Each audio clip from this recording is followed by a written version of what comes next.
Chicago, 1890, a city rising from ash. Only 2 decades had passed since the Great Fire devoured it whole, and yet out of the smoke came ambition that refused to die. Towers rose, streets filled with noise and dreams. The air smelled like iron, smoke, and opportunity. They called it the City of Tomorrow, and they were right in ways they couldn't imagine. Because in that same city, under that same sky, another kind of dream was taking shape, one stitched together by charm, lies, and the smell of chloroform. His name was Herman Webster Mudgett, but the world would come to know him as H. Holmes. He was born in 1861 in a small New Hampshire town, the kind of place where everyone knew everyone, and secrets had nowhere to hide. But even then, little Herman had them. Neighbors spoke of a clever child, too clever, one who could charm his teachers, but dissect animals in private, eyes wide with curiosity rather than cruelty. By the time he reached college, that curiosity had sharpened into something colder. At the University of Michigan's medical school, Holmes found 2 passions, anatomy and opportunity. He realized the human body wasn't just a vessel, it was a resource. Rumors spread that he sold cadavers for profit, faked deaths for insurance, and left debts wherever he went. But no one ever caught him, because Holmes always smiled. And people trust a smile. By 1886, Holmes arrived in Chicago, the booming heart of America's promise. The railroads screamed. Factories burned day and night. Immigrants poured in by the thousands, each chasing a piece of the dream. To them, Holmes seemed like the dream made flesh, handsome, educated, polite. He found work as a pharmacist in Englewood on the city's south side. The owner of the shop soon disappeared. Holmes bought the property, and across the street, he began building something new.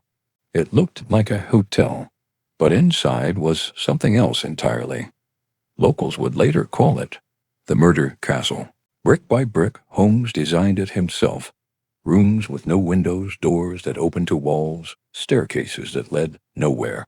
Behind the facade of a fine new hotel, he built a maze of control. Some rooms were lined with soundproof padding. Others were airtight, with hidden gas lines. There were trapdoors, hidden chutes, and a basement filled with vats of acid and quicklime. But to the city, it was just another business venture by another successful man. After all, who would question a gentleman? In 1893, the world turned its gaze to Chicago. The city had won the bid to host the World's Columbian Exposition, a massive fair to celebrate human progress and the 400th anniversary of Columbus's voyage. It was a dazzling sight, white marble buildings, electric lights, and inventions that promised to change the world. The fair was hope incarnate, and just a few blocks away stood Holmes's castle, a place built for death, thriving in the shadow of celebration. Women flooded into the city looking for work, adventure, and independence. Holmes offered them jobs, charm, and the illusion of safety. Most of them were never seen again. Their names faded fast. Emmeline Sigrand, Julia and Pearl Connor, Minnie and Nanny Williams. Each woman was a chapter in the same story: trust, disappearance, and silence. Holmes could be anyone they needed him to be: a boss, a suitor, a savior. And when they vanished, Chicago barely blinked, because the city was too busy celebrating its progress to notice what was rotting underneath. To the public, Holmes was a visionary entrepreneur, owning pharmacies, renting rooms, selling inventions. To creditors, he was a ghost who never paid his debts. To his victims, he was the last face they ever saw. He collected life insurance policies like trophies, marrying and remarrying under false names. He was a doctor, a builder, a lover, a killer, and no one ever suspected the polite man in the bowler hat. If you'd walked into the basement of Holmes's castle, you might have thought you'd stepped into the underworld. There were tables, straps, furnaces, acid barrels, all hidden behind locked iron doors. But Holmes didn't think of himself as a murderer. He thought of himself as an artist of anatomy, of control, and Chicago was his canvas. Holmes once told a journalist, "I was born with the devil in me. I could not help the fact that I was a murderer, no more than the poet can help the inspiration to sing." Whether it was truth or performance, no one knows. But when you look at the ruins of his castle, the burnt wreckage after the fire of 1895, you can almost hear the walls remembering the echoes of what he did. The laughter, the footsteps, the screams muffled behind the music of the fair. Chicago had built a palace of light, and beneath it, a monument to darkness. Holmes believed he was untouchable, and for a time he was. But monsters, no matter how charming, always overreach, and soon his empire would begin to crack.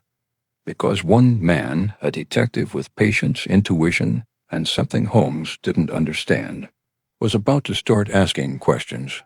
Chicago, 1893. The city was alive with color, sound, and wonder. It was called the White City, a masterpiece of light and invention. Millions came from around the world to witness human progress at its peak. But just a few streets away, under that same white glow, another world existed, hidden in plain sight. And its architect was H. Holmes. The hotel was open for business. On the surface, it catered to fairgoers, travelers who needed a bed, a meal, a friendly smile. Holmes walked its halls like a conductor leading an orchestra. His voice was calm, his presence magnetic. He hired new employees constantly, then dismissed them without warning. He moved tenants between rooms without explanation. And when a guest disappeared, no one thought to question the charming owner who always paid his bills on time. But inside, the castle was changing. The doors that once opened now locked from the outside, the gas jets in the walls, connected to hidden valves behind Holmes's office. And the furnace, it burned day and night. Among the many who crossed paths with Holmes were two sisters, Minnie and Nanny Williams. Minnie had inherited property in Texas, a fortune by the standards of the day. Holmes saw opportunity. He courted her, promised love, marriage, and a future built together. When her sister Nanny came to visit, Holmes greeted her warmly, and within days she was gone. Minnie would follow soon after. Both vanished without trace, their inheritance quietly transferred to Holmes's name. He didn't just kill for pleasure. He killed for progress, his own twisted kind. Holmes lived many lives. Sometimes he was Dr. Henry Howard Holmes, physician, inventor. Other times he was Harry Gordon, businessman, or Henry Hartman, real estate dealer. He changed identities the way others changed coats. And when he tired of one city, he moved on, leaving debts, bodies, and rumors behind. But it wasn't until 1894 that the mask began to crack. Philadelphia, 1894. A detective named Frank Gayer sat at his desk, reviewing a case of insurance fraud. It involved a man named H. H. Holmes, accused of faking a death to claim a payout. At first it seemed simple, until Gayer realized every time someone went into Holmes's orbit, they disappeared, and Holmes? He always reappeared somewhere new, richer, smoother, smiling. Gayer had seen liars before, but never one who could wear lies like armor. So he started digging. Gayer tracked Holmes's trail from Chicago to Boston, then to Philadelphia, then all the way to Toronto. At every stop he found clues, letters, records, whispers. He discovered Holmes hadn't stopped killing. Even after leaving Chicago, his pattern continued, this time involving a man named Benjamin Petezel. Holmes had promised Petezel partnership and wealth. Instead, he turned him into an insurance claim. Petezel's body was found burned beyond recognition, and Holmes collected the payout with a smile. But Petezel had children, 3 of them, and when Gayer started asking where they were, Holmes couldn't answer. The children, Alice, Nellie, and Howard, were last seen traveling with Holmes. He told their mother he'd take care of them. He told others they were safe. But Gayer followed his movements city by city, from Cincinnati to Indianapolis to Toronto, and in every city he found a rented house, each freshly painted, each locked tight. And in Toronto, he found the truth. He dug beneath the cellar floor of one of Holmes's rentals. What he found stopped even a seasoned detective cold. The remains of 2 children, tiny bones, charred toys. Holmes had not only killed their father, he'd killed the rest of the family, too. In November 1894, police finally arrested H. Holmes in Boston. He didn't resist. He greeted the officers with a smile, as if they'd just arrived for tea. But that smile began to fade when the evidence mounted. Insurance fraud, murder, forgery, disappearance after disappearance. Even the Chicago castle, his grand masterpiece, was exposed. Reporters and investigators swarmed through its corridors, describing it as a torture factory, a maze of death. Holmes denied everything. He said he was a businessman, not a monster. But the walls of his own making had turned against him. Shortly after his arrest, the castle caught fire. No one knew who set it. Some said it was arson. Others said it was justice. By dawn, the building was gone. Ashes, smoke, and fragments of bone. Holmes's kingdom of control was reduced to dust. But the legend? It had just begun.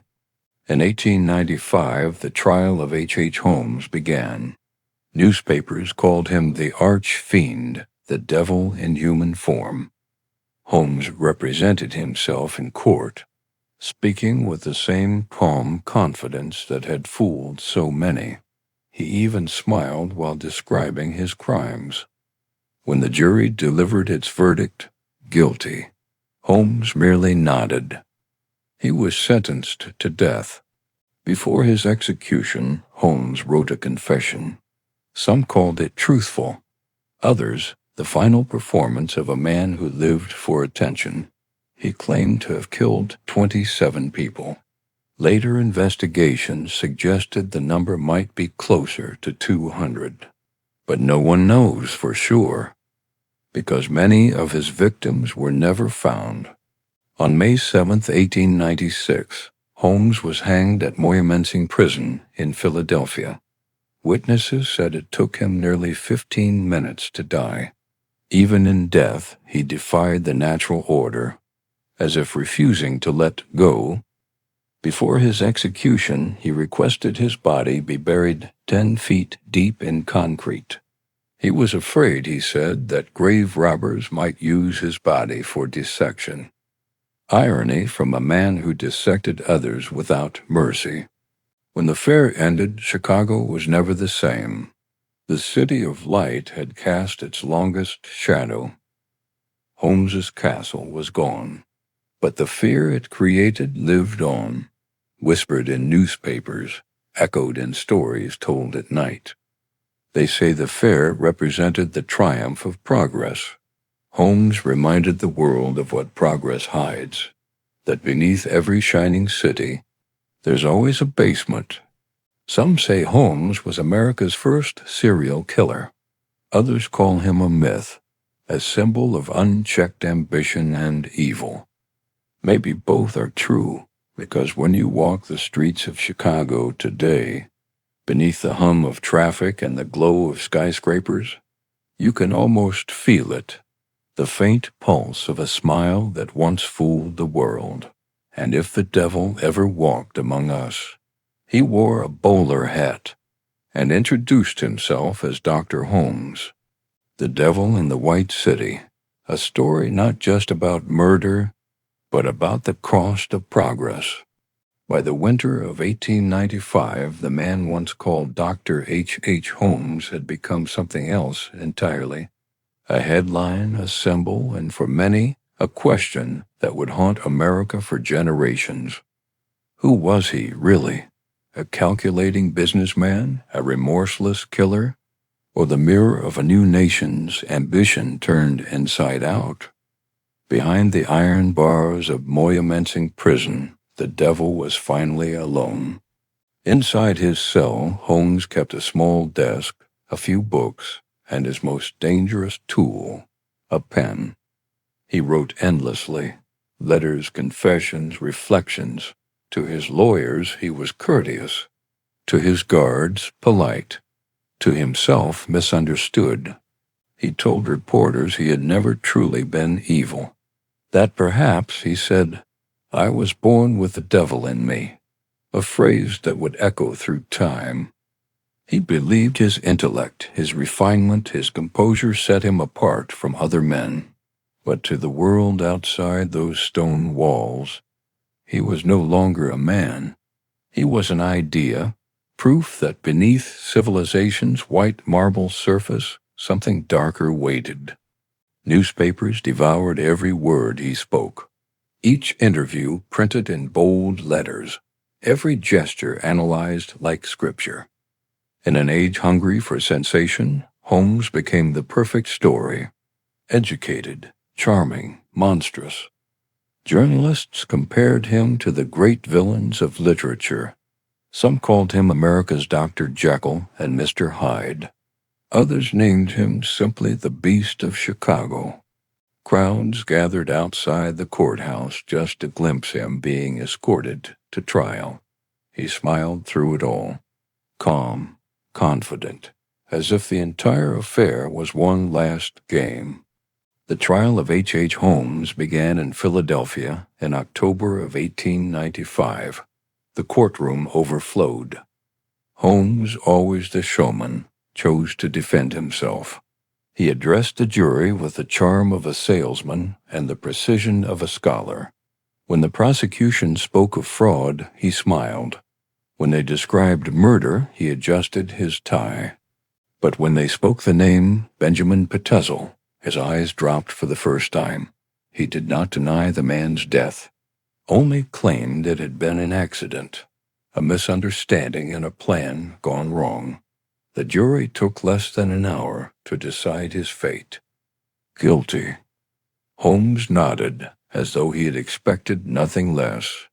Months passed between the verdict and the sentence. Holmes read constantly, theology, philosophy, anatomy. He spoke to priests about salvation, but never repented. To his final interviewer, he said, I could not help the fact that I was a murderer, no more than the poet can help the inspiration to sing. It was as if he believed his crimes were a form of art, a grotesque performance meant for eternity. When word spread that his execution date had been set for May 7, 1896, hundreds applied for tickets to witness it. On a cold morning, the prison yard filled with silence. Holmes was led to the gallows wearing a black suit and white shirt. His expression was calm. The priest read prayers. Holmes interrupted only once, to thank the guards for their kindness.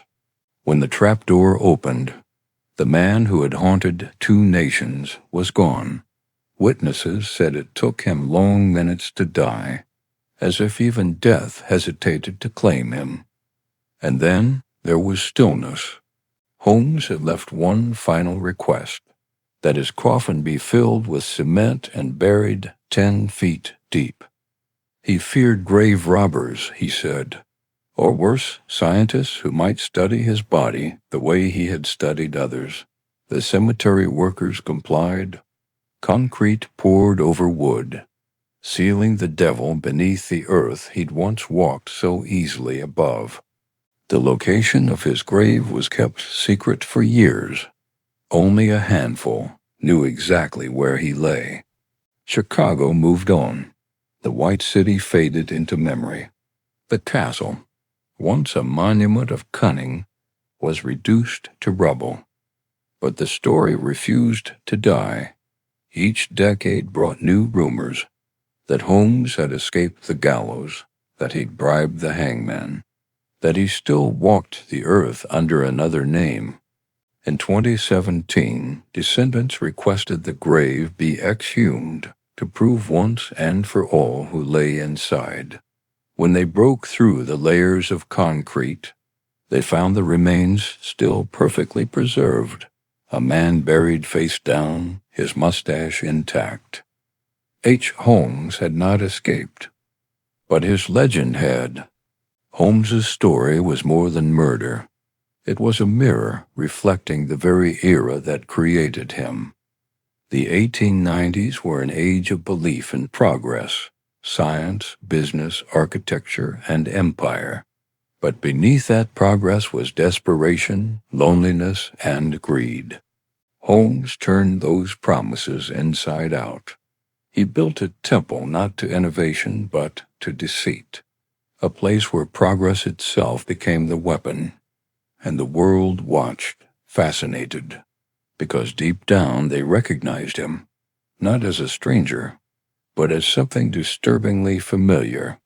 The World's Fair of 1893 had shown what America could be. Holmes showed what it could become when morality vanished. In the decades that followed, his story would inspire novels, studies, and myths.